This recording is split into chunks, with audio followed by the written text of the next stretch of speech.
That set up a hell of a match against second place Barnet, who could overtake us if they beat us. There's one thing for sure, it wasn't going to be 4-1 against us this year. Left back Naylor, long one headed away by Stancliffe, hooked on by Pepper this time. York are not offside, and it's Barnes cutting through beautifully. He's beaten Bodley, he's on the edge of the area. He puts it, oh, it's nearly a goal there. Pepper, but back in the centre, once again Pepper. Balls come and go, and a great save there by Keeley. By Bodley.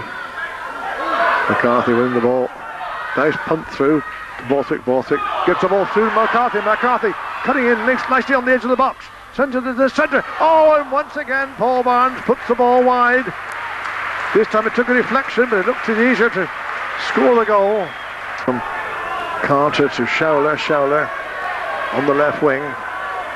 Well tackled by McCarthy. McCarthy beats two men and comes up the middle. He's cutting into the centre forward position of Barnes. Barnes on his own. This time Barnes, and he's scored! It's a goal! After 25 minutes, York City have taken a deserved lead. They beat the offside trap. Quick. Once again, Barnes wins possession. Gets the ball in nicely to McCarthy. McCarthy cutting in, shutting the ball. Oh, what a good shot now by Borthwick. Not quite hard enough. Well saved on the line by Phillips.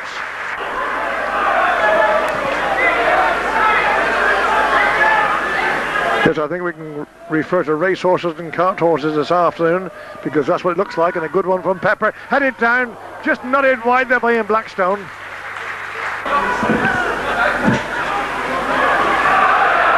Shirley getting the ball forward.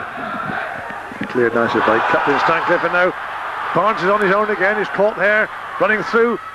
Oh, and he's missed the ball. Put back in the centre by McCarthy. So with Atkin turning the ball round. When he finds Showler. Showler cutting in. Fires the shot. And a beautiful save there by Keeley.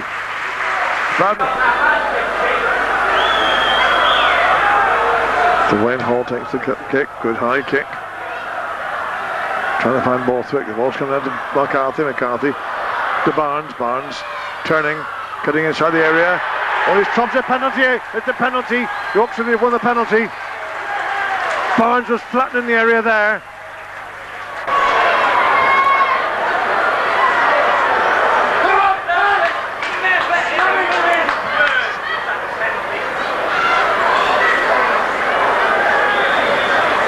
Pepper's taking the kick.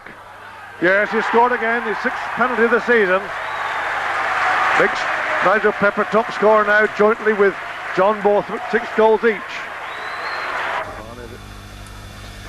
The victory over Barnet, which left us 5 points clear at the top of the division with 2 games in hand, wasn't however all glory. This incident, which left Dean Kiley with a broken finger, kept him out for 4 weeks, and it also signified the start of a bad run for City in all competitions. He was hurt there, he got laid out there by Showler. Priest up to Mark on the left wing, bearing in, centred, and it's a goal. It's a goal for kick for Stockport County. In swinger. Oh, it's another goal. This time it's the big Kevin Francis who scores. All in the goal mouth. And Cannon's got it in the net. Cannon scored. Tony Cannon's first goal of the season for York City. Frame holding the ball from Todd. Todd lobbing it forward. Back to Beaumont, back to Frame. Long high one. Oh, and it's another goal. Chris Marples came out, forced to come off his line, and once again the big man.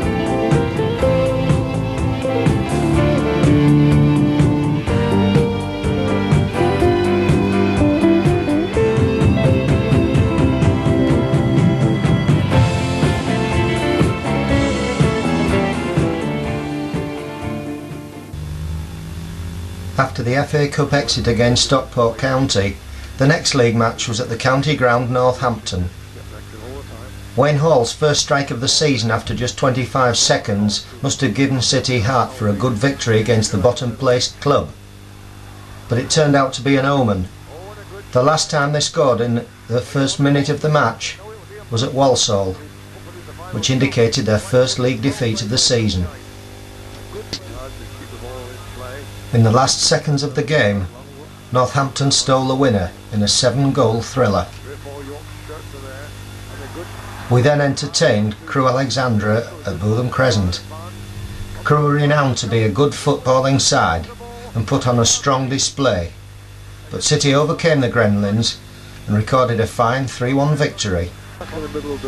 Paul Atkin doesn't have many league goals to his credit, but when he struck twice in 3 minutes in the first half, it certainly shocked the visitors.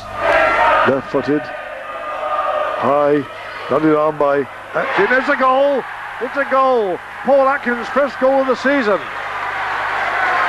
After 35 minutes, Paul Atkin went up for that high ball, nodded over the goalkeeper, and they smelt blood now. They've got the ball. McMillan to McCarthy. McCarthy back to McMillan. McMillan running forward. Free kick there. Darren Carr bringing down McMillan on the edge of the box.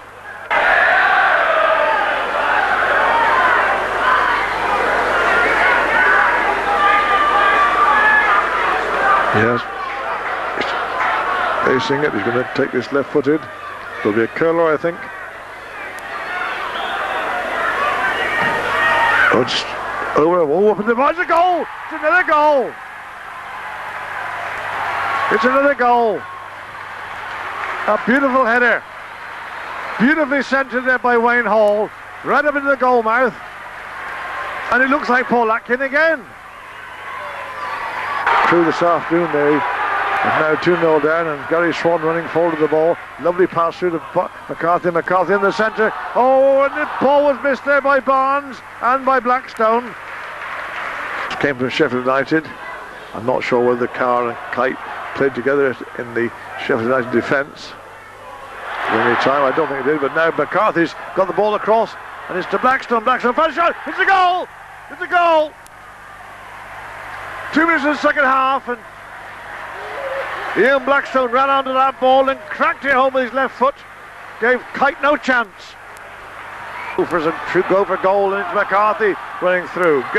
Beats his man, gets the ball through to Hall, who'd over that well. Hall running in, fires in the shot. Ooh, just over the bar. A cracking shot by Wayne Hall, just inches over the top of the bar.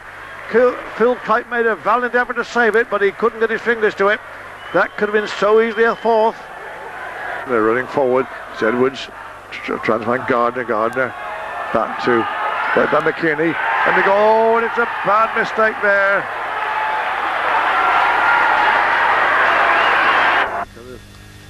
In the final home game before Christmas, failing to score against Chesterfield for the 3rd time this season cost us the league leadership, albeit by virtue of the fact that Barnett had scored just one more goal.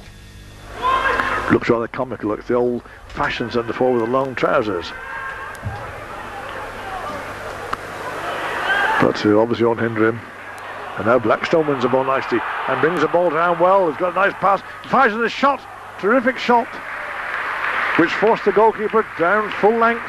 Evan gets the ball into the centre, but it's headed well. Oh, and a beautiful shot there by left back Cliff Carr, and an equally brilliant save by Dean Keeley. Full length.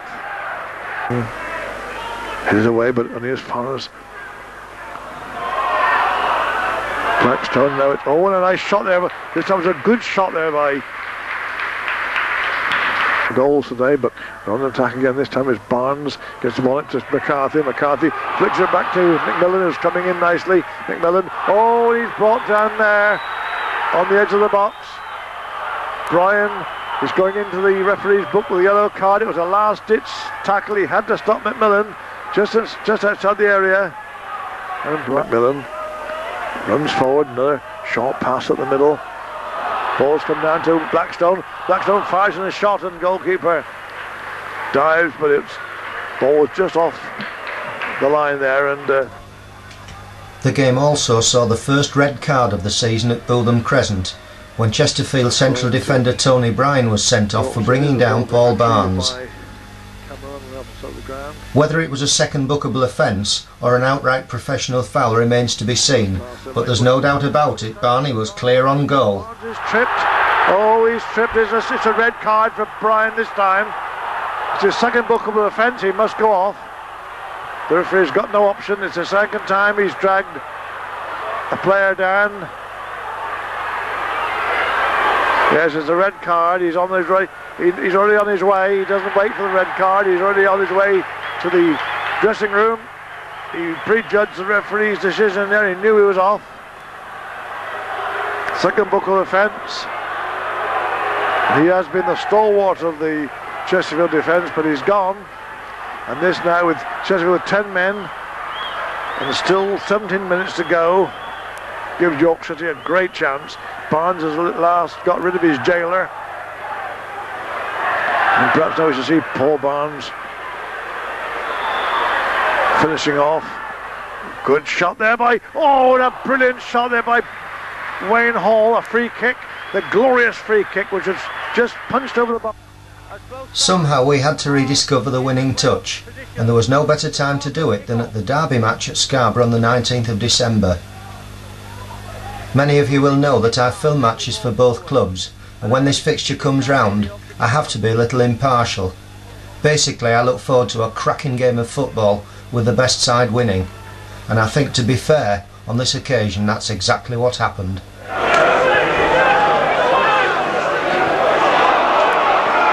York in possession, the man loose. This is a chance for York, and screwed past the post by Paul Barnes. And Macmillan gets the challenge. We came up against the league's leading scorer in Darren Foreman. He was in red hot mood and hit a superb hat-trick in 14 minutes.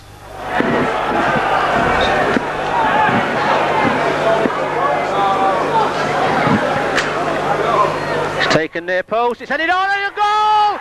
Darren Foreman's 18th goal of the season after 6 minutes of the game. And this is where Scarborough are so dangerous on set-piece plays. Scarborough again come, the shape of Thompson. Thompson lays the ball out to Ashjan. First time crossed by Ashjan again. Kiley, and that one just over the top. Certainly York City are allowing these Borough wide men to get behind them and get penetrating crosses into the box. It's another throw into Scarborough on the far side of the field. Ashjan Lee first time ball, Foreman, and Foreman against number 2, Darren Foreman, no, number 19, and again Trevor, bad defending, and the York City defenders are arguing with each other now that who should have picked Darren Foreman up. Foreman gets a touch to his striking partner Mooney cleverly do it, Foreman's through again, and Foreman's hat-trick! What a finish! What a finish by Darren Foreman! And that's his second hat-trick of the season. 19 minutes of the game gone. Scarborough 3, York City 0, and Darren Foreman has scored a hat-trick. Chance for York. This must be a chance for York. And a good save by Ford. Off Barnes. But again, Barnes should have made better use of that. A silly ball there, knocked it in and gave York City the opportunity to attack, and that was a reckless challenge by Himsworth there, and the referee wants a word on that one.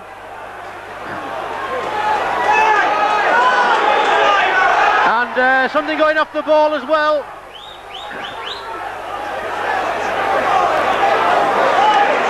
And the York City number 4, Nigel Pepper's going to be fortunate here. He struck Foreman, and I think the referee just wants a word at this stage, but he's going to be lucky to stay on the park, is Pepper. Certainly saw that hand throw out at Foreman's face.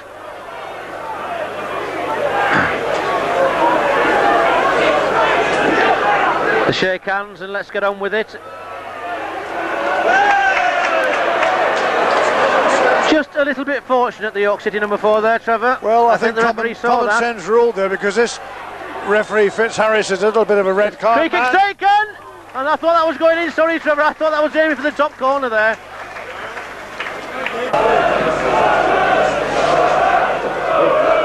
That's still in play.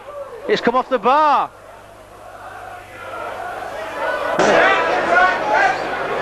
So it's Pepper to take the free kick for York. It's a good looking one, it's in the 6-yard box, and Ford, a magnificent save!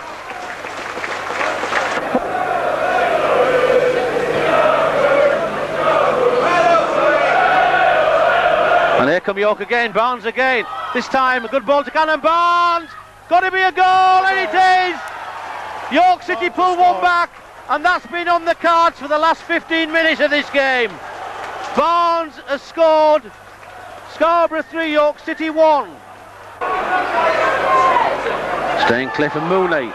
Staincliffe's beaten by Mooney. Mooney! Oh, what a goal! What a goal by Tommy Mooney! What a strike!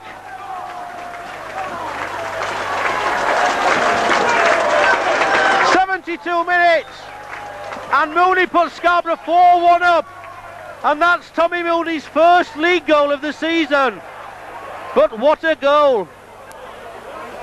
And poor old Dean Carley, who has done nothing wrong in the York City goal, has conceded 4 and hasn't had a chance with none of them.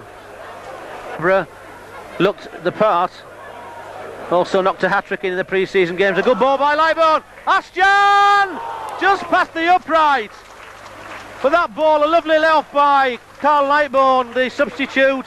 And Ashton, who deals in goals like that, a speciality, just past the upright. Into Jewels. Jewels to Hemsworth. Cramp for space over there. Hemsworth! Hemsworth in on goal, and that's just past the upright. I thought that was goal number 5 there, Trevor. I was waiting for it. Goes there. Hall fouled there. Referee late with the whistle, but certainly a foul on Wayne Hall.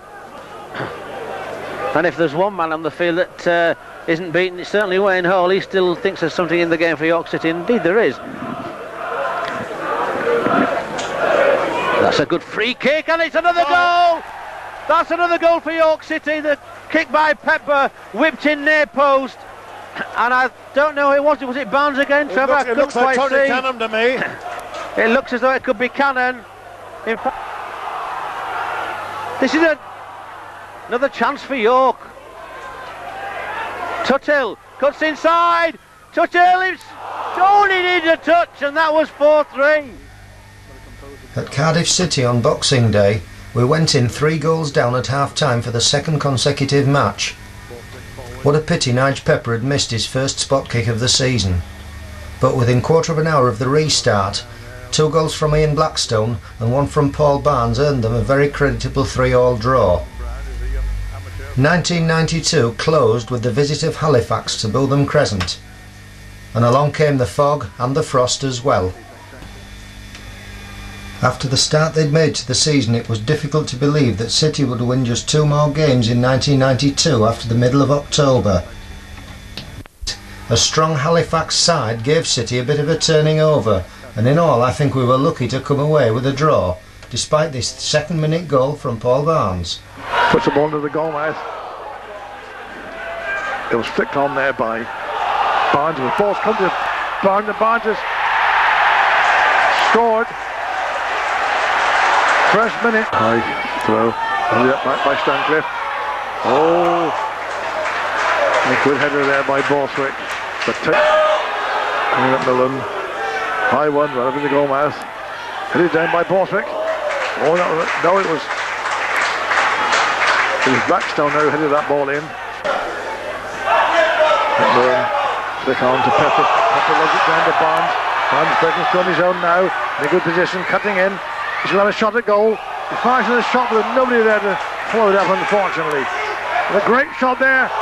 Oh, when the ball comes out to a terrific shot there by Nigel Pepper. A beautiful shot.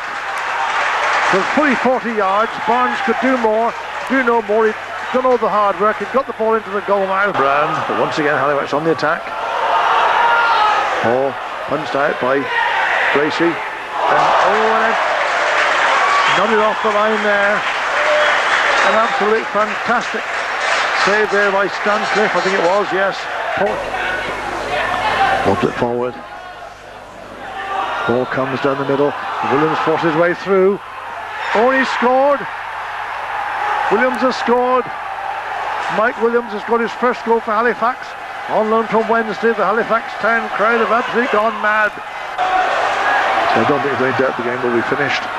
Now it's a what a flying header there. Pepper got that ball out to McCarthy. McCarthy fires in a shot. And now Williams on the chance again, fires in a shot. Oh, hit the post. And with just 10 minutes left, Darren Tilley really should have won the match with his first league goal, but his finish on the night really summed up City's performance. Oh, a high kick there from Tilley. An open goal. Brace had come out. In the first game of 93, John Borthwick was on target as we drew 1 each at Hereford. As regards the home game with Darlington, nothing to report, except a goalless draw. And the 5th draw on the trot came at home to Carlisle United. I was unavailable for this match, but thanks to the lads from Carlisle to coming over and filming it for me.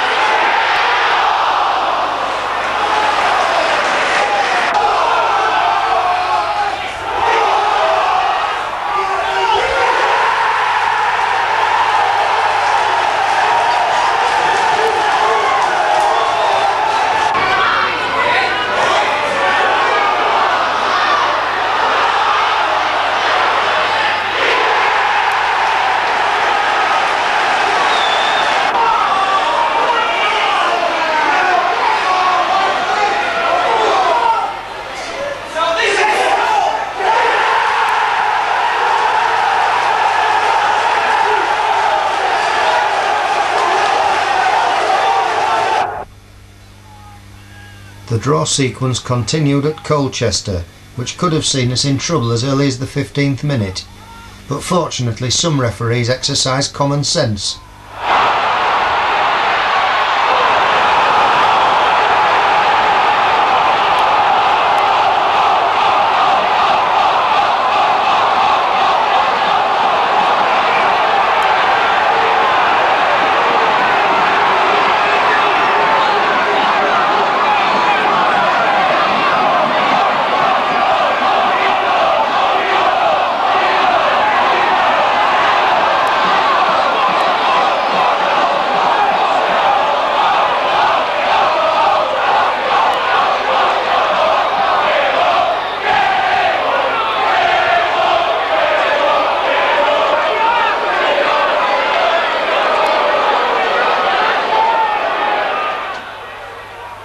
Well, clearly Dean did handle the ball outside his area, but with the fans chanting for his head, the referee decided it was accidental as he'd skidded outside the box, and quite sensibly gave him just a yellow card.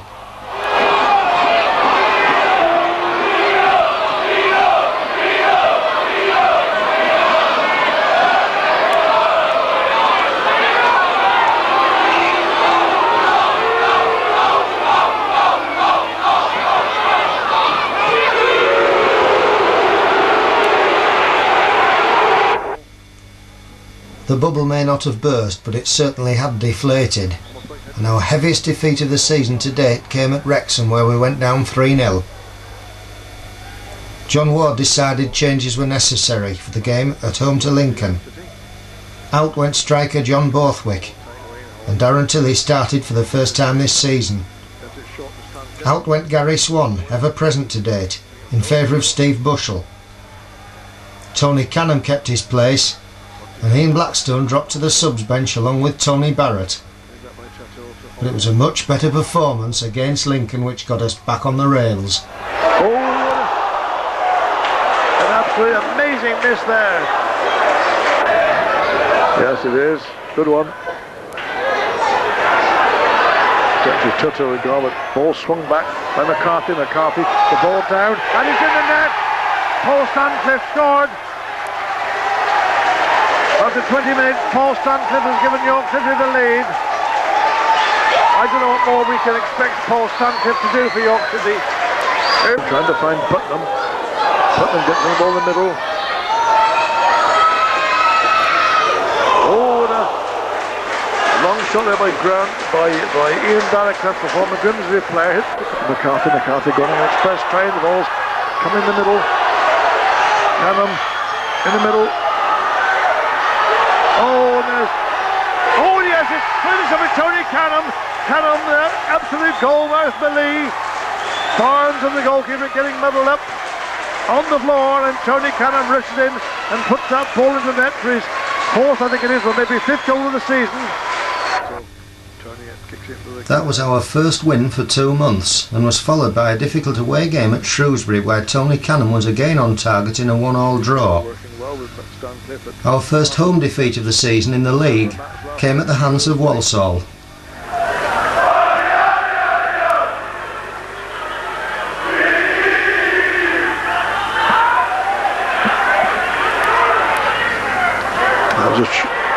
It's a goal. It's a goal that came out of nothing. The ball was knocked down. York failed to clear it. It's often said that no team is as strong as when they're struggling, and our defeat at bottom of the table Torquay was described by John Ward as easily the worst he'd seen. Our unassuming manager came close to blowing his top. But the finest way to bounce back is to inflict pain on someone else, and Scunthorpe United were the recipients at Bootham Crescent in a match that started in brilliant sunshine. Let's enjoy Barney's field day. Bob Barnes on the attack. Barnes trying a good shot. It's a goal. It's a goal. After 34 minutes, York City taking the lead. Paul Barnes, a lovely acute angled shot. And still the slow falls. Very, very heavy now.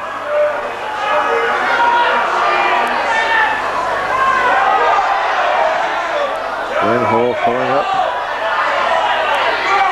Oh, and a good return pass and a good centre pass by Blackstone there. Finds Barnes. Barnes cutting in. Fires a shot at a goal. His second goal. Barnes has celebrated his return with the second goal. Right on half time. He took a beautiful pass from Blackstone. There's a great pass by Ian Blackstone, which Barnes accepted, ran between two players as the goalkeeper came out to narrow the angle. He placed the ball beautifully past him. They're certainly dicing with death with this Scunthorpe forward. And now it's a low, good pass there by Swan out to Blackstone. Blackstone fires a shot, a goal!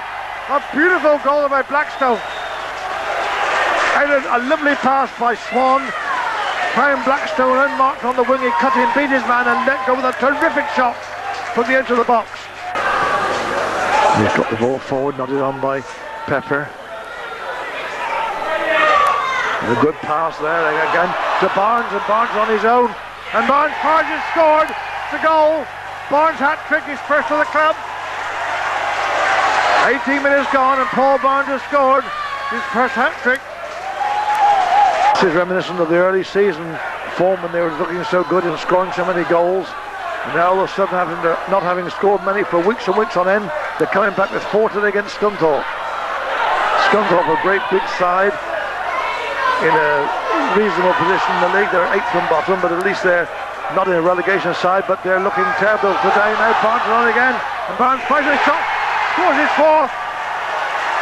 Another goal, a beautiful goal by Barnes. Took that ball well, scored his 4th goal, 2 in a minute. Well, Barney's been threatening to do that all season, and it was just a pity that Scunthorpe had to sour things by pulling one back. Paul Barnes became the first York City player to score 4 league goals in a match for 32 years. The second half for Scunthorpe, down that left wing as Pop. An Ian Blackstone goal brought the points home from Doncaster as the promotion challenge again gathered momentum. However, at home to lowly Gillingham, we again struggled. All the time in the world, lobs it high up. Once again, McCarthy getting the ball, trying to get it back to Hall, but Gary Swan taking the ball nicely. Paul Barnes on the fires of the shot. It's a goal! It's a goal. 44 minutes, it's the goal they've been looking for. Paul Barnes to Green. Right in the far corner near the corner flag. A high one. Nodded away by York. What a goal. And absolutely nothing there. A cracking shot there. Well, after the disappointment of dropping home points to Gillingham, who really we should have buried, the club then suffered another setback as manager John Ward left to join struggling Bristol Rovers in the First Division. With probably the most difficult match of the season next on the cards away at Barnet, Alan Little was asked to take charge of team affairs. His baptism was going to be difficult to say the least. Much against the run. Barnet were previously unbeaten at home this season, but irony often dictates the situation, and quite honestly I saw this match as a dead ringer for a City victory. But no one could have expected quite as emphatic a win as this, which saw Paul Barnes' second hat-trick in 3 weeks and earned City the Performance of the Week award.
Some very uncharacteristic mistakes there from the Barnet defence, but one cannot take away the credit of a fabulous performance which saw Paul Barnes at his absolute best.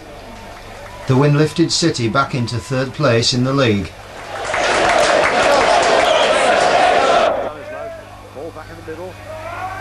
By the visit of Bury, Alan Little had been confirmed as the new manager, but games were running out for City as they had played 2 more than most of the rivals. On the day, Bury scored 2 cracking goals, and if early chances had been taken, City could have overhauled them and taken their points. Now Barnes on the run again. Oh, he fired with a shot. Turning right foot his shot. Whizzed well. Good through pass to Barnes. Barnes on the ball. Cuts in the... Oh, and Roger Stanislaw just managed to clear that ball for a corner. He was definitely obstructing Cannon. Cannon tried to push him out of the way to pick up the loose ball from Barnes' shot. Pepper. Nice pass to Swan. Swan belting it forward. John McCarthy showing a clean pair of heels. Oh yes, a good run by McCarthy. He's beaten one, he's beaten 2 men. He's in the area. Lob to the forward. The ball took a just a win and was carried out midfielder. And the ball's gone forward to Stevens. Stevens lobs it forward, headed out by McMillan. Back to Eddie Kohler. Eddie Kohler's on the ball now, he's holding it. Fires in a good shot there. Good strong shot right on the ground, which Keeley saw in the last moment. Now Rigby. Oh, it is a goal. It's a goal by Rigby. He jinxed through on his own. Now Blackstone gets the ball back to Barnes. Barnes. There's McCarthy on the ball. McCarthy lobs it over. It's a goal. It's a goal. John McCarthy's lob was in. Paul Barnes followed it, but it was McCarthy put that ball into there. It was the lob by John McCarthy. After 19 minutes of the second half, it's brought York back into the game. Getting the leading attack, brought the ball forward to Stevens. Stevens gets the ball out of easy shot into goal. Goal to Rigby. Beautifully made by Stevens, the former Bolton Wanderers player, straight to young Rigby, and Rigby now scored his second goal of the game.